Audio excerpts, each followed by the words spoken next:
a todos os meus seguidores, irmãos, amigos, familiares.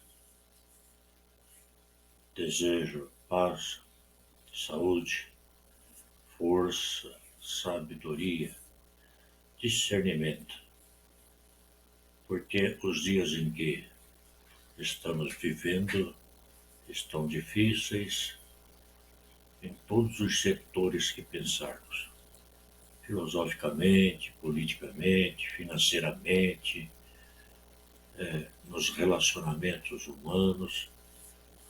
Por isso precisamos de sabedoria.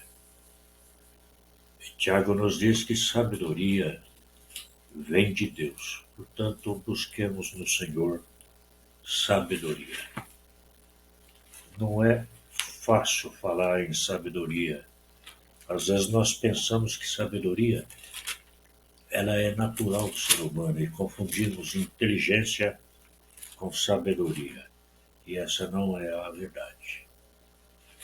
Portanto, falando nestes termos, eu quero falar para os irmãos que se você gosta de proclamar a palavra de Deus, coopere comigo, se inscrevendo no meu canal, orando por mim, para que eu tenha a sabedoria de Deus, para entender de fato a verdade da palavra e transmiti-la com toda a correção possível. Hoje nós queremos falar sobre um assunto interessante: o crente e o lazer. Né? E queremos nos basear em Eclesiastes 11, de 1 a 10. Nós vamos ler o texto. Lança o teu pão sobre as águas, porque depois de muitos dias o acharás. Reparte com 7 e ainda com 8, porque não sabes que mal sobrevirá à terra. Estando as nuvens cheias, derramam aguaceiros sobre a terra, caindo a árvore para o sul ou para o norte, no lugar em que cair, aí ficará. Quem somente observa o vento nunca semeará, e o que olha para as nuvens nunca cegará. Assim como tu não sabes qual o caminho do vento, nem como se formam os, os ossos no ventre da mulher grávida, assim também não sabes as obras de Deus, que faz todas as coisas. Semeia pela manhã a tua semente, e à tarde não repouses a mão, porque não sabes qual prosperará, se esta, se aquela, ou se ambas igualmente são boas. Doce é a luz, e agradável aos olhos ver o sol. Ainda o homem viva muitos anos, regozije-se em todos eles. Contudo, deve lembrar-se de que há dias de trevas, porque serão muitos. Tudo quanto sucede é vaidade.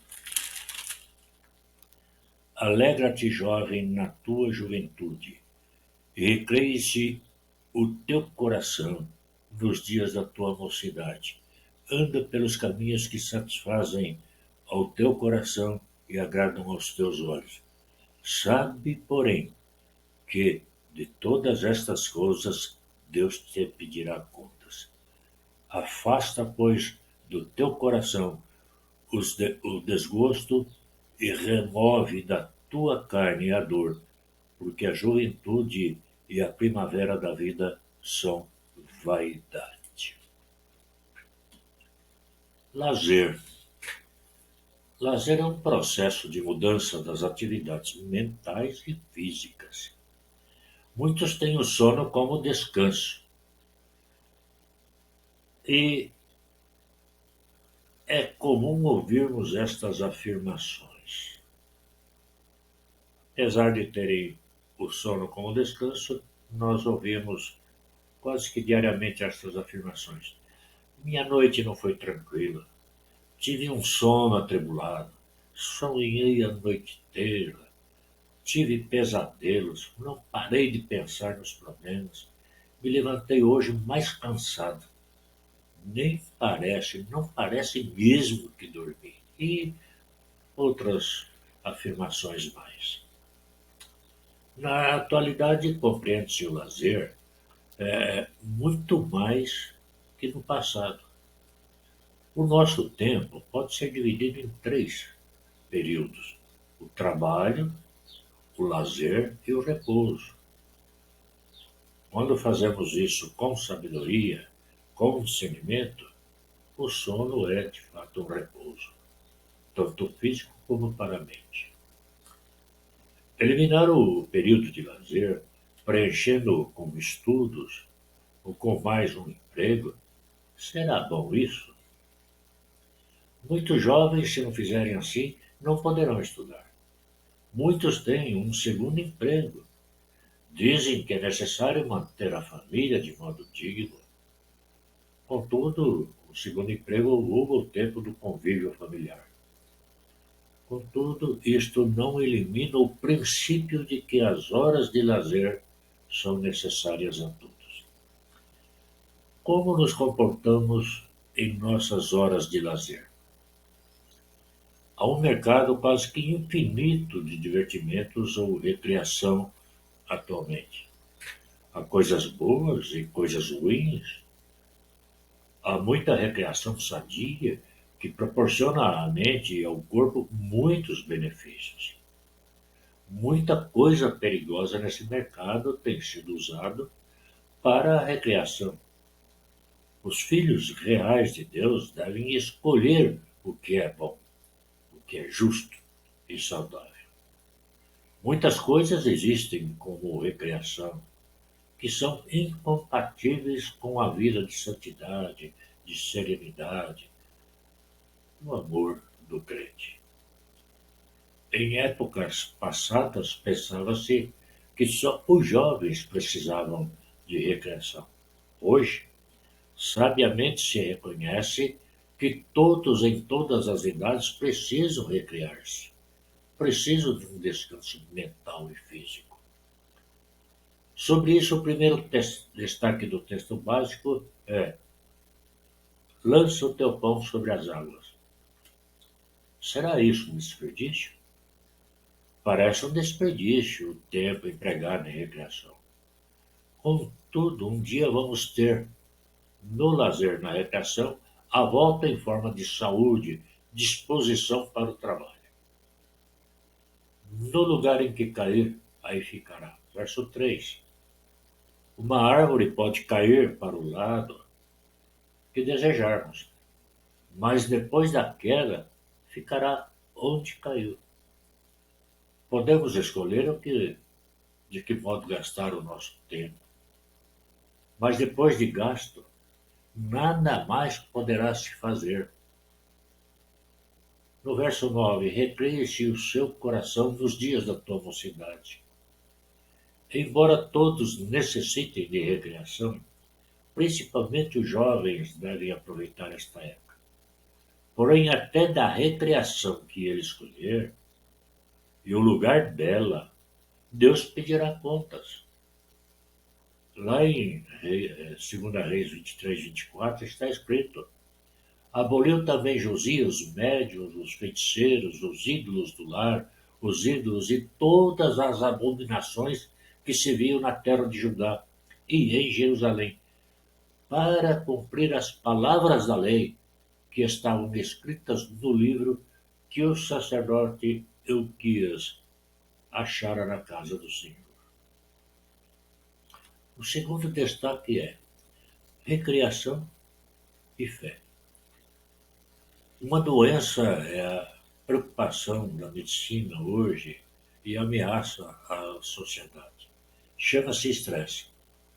Depois da Covid, eu tenho observado, o esgotamento nervoso aflorou em grande parte da população mundial. Isto se dá à vida excessivamente complexa, à poluição e aos barulhos das grandes cidades e dos sons em altura extrema, além do normal suportado pelos ouvidos, para que seja persuasiva e tenha ação como de dopagem. A reclusão nos lares durante a Covid trouxe uma realidade para a família que até então não havia. Cada um seguia o seu caminho e só se juntavam à noite já para descanso, cada um no seu quarto com a sua televisão e pronto. Mas aí a Covid trouxe o quê? Um relacionamento 24 horas por dia e isso incomodou. O organismo humano não resiste se não houver uma oportunidade para se descontrair e descansar. Ele certamente ficará enfermo. Muitos procuram lazer nas baladas, nos shows, nos esportes, etc. Por outro lado, a sede de recreação pode levar o crente a um caminho muito perigoso. Muitos, com o nome de lazer e recreação, estão gastando tempo em seus recursos nos caminhos perigosos da bebedice, da jogatina, do sexo e das drogas e etc. Porém, o Filho verdadeiro de Deus deve usar o lazer para melhorar a qualidade de vida mental e física e não para piorá-la. Por exemplo, um jogo de futebol, como eu já vi de muitos jovens crentes, né? O desejo de ganhar sobrepuja o valor esportivo e de lazer. Já vi brigas, tapas, palavras indecentes de agressão entre eles. Perde muito de sua finalidade. Qualquer lazer que não ajude a melhorar a saúde mental e física, e especialmente a espiritual, não agrada a Deus. Concluindo, seria bom, ao escolhermos um lazer, perguntarmos: convém à minha vida espiritual? 1 Coríntios 10, 23 diz assim: todas as coisas são lícitas. Você tem a liberdade, mas nem todas convêm. Todas são lícitas, mas nem todas edificam. Uma segunda pergunta: ajudará meu testemunho de crente? Filipenses 4:8 diz: finalmente, irmãos, tudo o que é verdadeiro, tudo o que é respeitável, tudo o que é justo, tudo o que é puro, e tudo que é amável, e tudo que é de boa fama e alguma virtude há, se algum louvor existe, seja isso que ocupe o vosso pensamento. Uma terceira pergunta: trará bons resultados? Provérbios 14:12 diz: há caminho que ao homem parece direito, mas ao cabo dá em caminhos de morte. Uma quarta pergunta: Cristo poderá estar comigo? Efésios 5:8 diz assim: pois outrora erais trevas, porém agora sois luz no Senhor. Andai como filhos da luz. A quinta pergunta: Deus aprova o crente ir para o lazer e relaxar a responsabilidade espiritual no tempo? 1 João 15:16. Não amei, aliás, 1 João 1, 5:16. Ele diz assim: não ameis o mundo nem as coisas que há no mundo. Se alguém amar o mundo, o amor do Pai não está nele. Porque tudo que há no mundo, a concupiscência da carne, a concupiscência dos olhos e a soberba da vida, não procede do Pai, mas do mundo. Recrear-se deve ser para nós renovar. É uma oportunidade de criar amizades novas, novas fontes de alegria para o cotidiano, sem, contudo, esquecer a responsabilidade espiritual. Recuperar energias ou uma nova energia para o corpo e para a mente, e, sobretudo, para testemunhar de Cristo, que nos deu a salvação, a capacidade para vivermos sensatamente da dádiva da existência sobre a terra e no novo céu e na nova terra. Não transformemos as atividades da igreja em simples diversões, mas adoremos ao Senhor em espírito e em verdade, conforme Jesus alertou a mulher samaritana em João 4. Pense nisso, medite. Deus te abençoe.